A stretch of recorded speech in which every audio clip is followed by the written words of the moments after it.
Hey guys, what's up? Welcome back to the channel. It's Cynicalex, and today I want to bring you some Shadowland highlights featuring all of the new characters from Spider-Man Far From Home, in addition to some of the other ones that got kind of semi-buffs from the level 70, and who are also villains who are also really good for Shadowland. Now, this is not the absolute highest stage necessarily that these characters can go, but I just want to show you, how good they all are, and I think that's one possibly underrated feature of these characters, pretty much every single character from this update, from the Far From Home update, but also a lot of the characters that just got level 70. They didn't really get buffs, they didn't get new uniforms or anything like that, and I do hope that they will get them in the future, but even those characters are actually quite solid for Shadowland, and so giving them that bump to level 70 and giving possibly a couple of their gears to 22 or something like that really makes a difference.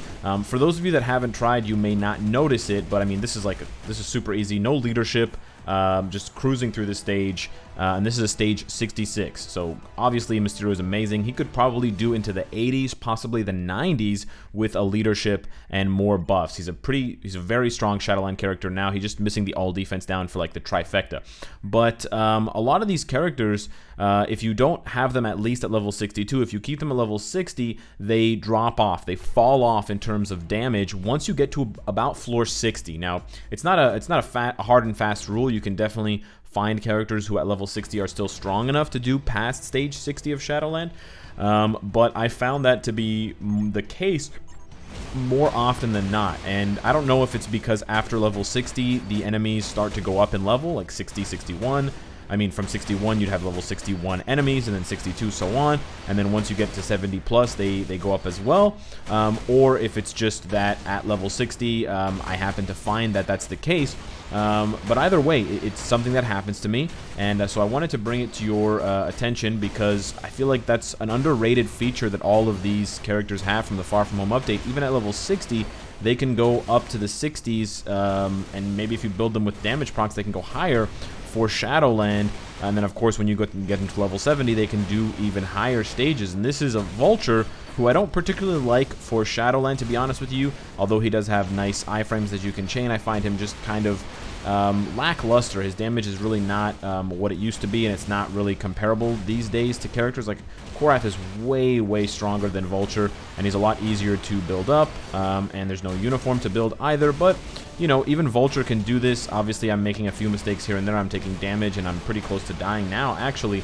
but if I just cycle through 5, 1, and 4, you'll see that not only am I not going to take damage, but he can do this stage in 3 minutes with no leadership, a stage 66. So it's again pretty impressive. All these characters from the Far From Home update, and even the ones that didn't necessarily get buffs, 66 floor boss, they can all do it. And we're going to jump into Molten Man now, 62 as well. I haven't tweaked any of their builds since the last video. I just dropped their Urus off, so they'll do a little bit less damage, but otherwise quite strong. And yeah, level 60, stage 66. Now you might be wondering, what's the point of going higher than stage 30 for Shadowland? Well, you may not see a point in it right now, but sooner or later you're going to want to build up to at least, I think it's level 70 or level 75, because there is a Mega Tier 2 ticket.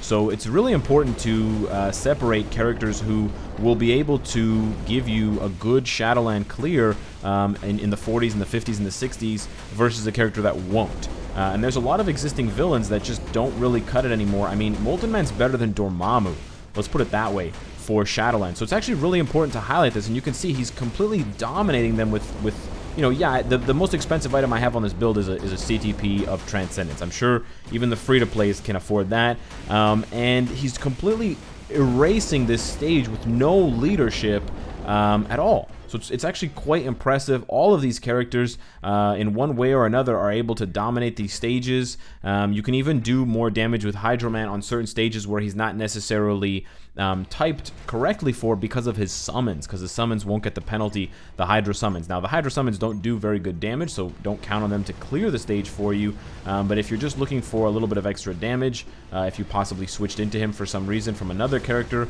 he can put in work, and you'll see he's going to do the same thing here like like Molten Man did against these destroyers. Now the positioning might be a little bit more difficult to start off with, but you can really bully them into the corner with that 4th skill. It's really nice for just kind of vibrating them to death, and then you kind of just push them around from corner to corner, cancel into 5, and again, an easy clear, no leadership. And the nice thing about doing this with no leadership, especially for Shadowland, is that once you fill out your roster more, and you know, even though you might not have all of these characters tier 2, you'll have them at 6-star. Like you'll have a 6-star Lash or whatever, just for the leadership, for example, or a 6-star Deathlock, again, just for the leadership, the 30% physical attack or 30% energy attack or 24% all attacks, Shang-Chi.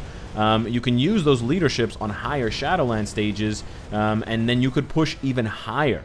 So you could take this Molten Man, you could take this Hydro Man, this Vulture, this Mysterio. Maybe you have worse cards than I do, or whatever, but you give them a leadership, and they can push into the 70s anyways. And this is not even the peak of their builds. They can go higher. They can do greater stages in terms of the overall damage that you're doing. So it's actually really impressive. And I want to show you as well Electro. For Electro's case, I'm actually going to finish this stage off with Electro now, but I don't want to use his leadership because I've been comparing them all without these buffs, so I don't want to give him like a 40% all attack buff. But again, you can extrapolate, you can look at that damage, and you can get an impression from it. I'm not even using a leadership, so he's going to do this even faster. Now, the one thing that Electro does really well is he accumulates damage from his 4th skill. But unfortunately, because in Shadowland there's so much crowd control, you can't actually get that much, you can't get much, if any, damage accumulation. Like, you can't get hit in Shadowland because the enemy is going to be, you know, constantly stunned or shocked or whatever, snared. Additionally, as you get up higher stages, maybe not in the 60s for some of you, but especially in the 70s, 80s, and 90s, the Shadowland bosses, not only do they have crazy HP, but they also hit like really hard. Like they'll two-shot pretty much any character I have. So in that case, characters who have damage accumulation based on the damage that is dealt to them, if they don't have immunity or invincibility that goes along with that, like Sharon Rogers, if they're not like that, then you might want to just, you know, play it safe, play it cautious, and not not try to use that accumulation skill. I try to use the accumulation skill with Electro in other game modes to try to get him to get hit. I do 4, cancel 2. 2 gives me the guard hit, but it's really risky against the Shadowland stages, especially with how hard some of these bosses are hitting. The last stage I want to show you guys is a stage for Spider-Man 2099. That was a decent stage for him, but I want to do something a little bit different.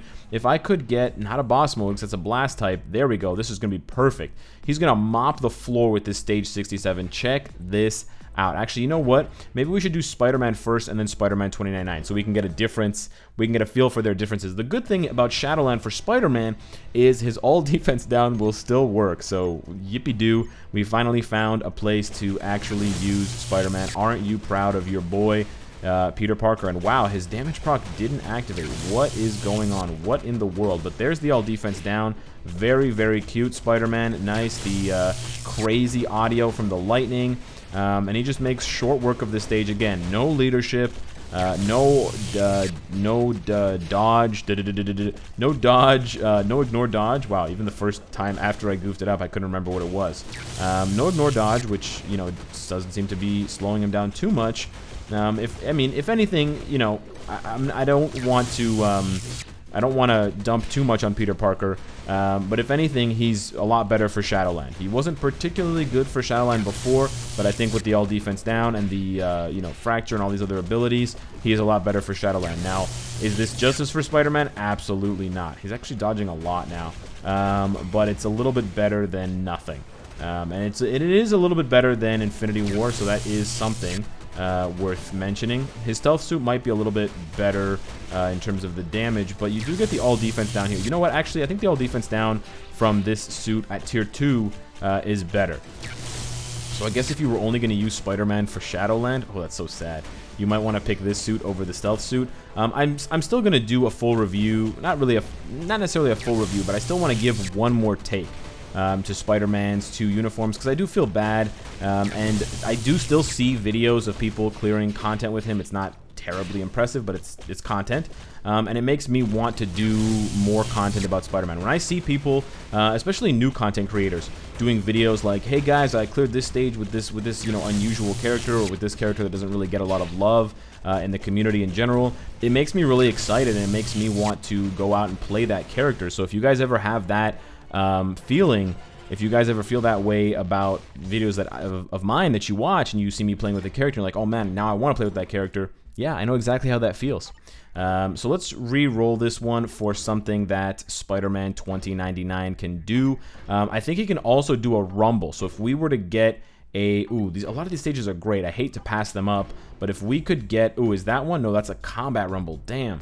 I mean, maybe if I had like a really juiced out Sandman, he could definitely do that. Let's not get too expensive here, but maybe we're getting a lot of villain rumbles. We got his boss mode again. All right, well, at least we get a nice comparison here between Spider-Man and Spider-Man 2099. He does have the ignore dodge, which is kind of unfair. So to be fair to Spider-Man 2099, let's throw in a leadership that's not necessarily going to help him. 50% all defense, sure.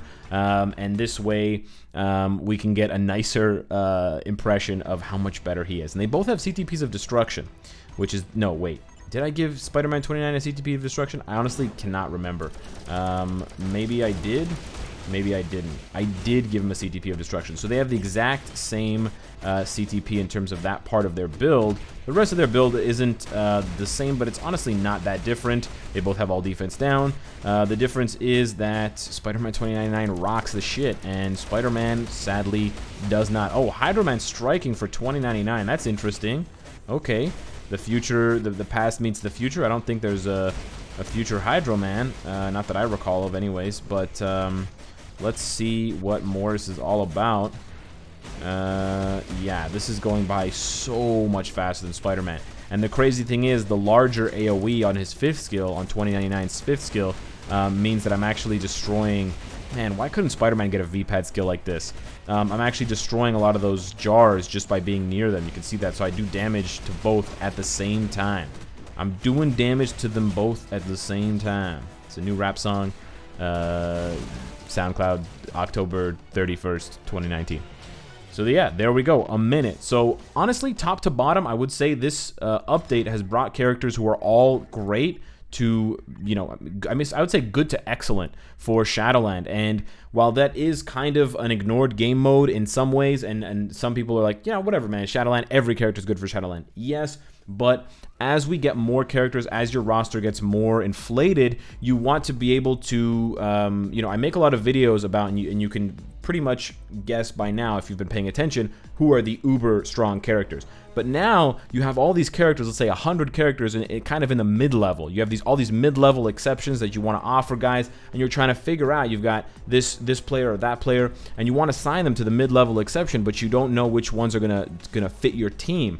Well, what I'm saying is, I think a lot of these characters, and a lot of them are free to play, you know, Molten Man, Hydro Man, they outclass a lot of the existing villains that you would otherwise be using for Shadowland. Like, honestly, I'd rather use Molten Man or Hydro Man than use Loki, for example. Now, a lot of you would probably already have Loki built up, but that's just one example of what I'm saying. I think those characters are so much better for Shadowland, despite the fact that Loki is a universal villain, which is a rare tag. He really only has one crowd control skill, which is the freeze on his first. Whereas Molten Man and Hydro Man, literally every skill is going to guard break, is going to stun or snare or bind or do paralyze or something like that. So it's pretty awesome. And for those of you, and I know that some of you out there who are building rosters for Shadowland Stage 130, which is that ultimate goal for the CTP Selector, all of these characters are helping you get there. Spider-Man maybe the least, but all the other ones are definitely helping you get there, especially since you can push to a much higher stage if you specifically reroll. It costs a lot of gold, but you specifically reroll for that Destroyer boss. You could possibly push Molten Man and Hydro Man into the 80s or 90s, I dare say, with a damage proc and a crazy build.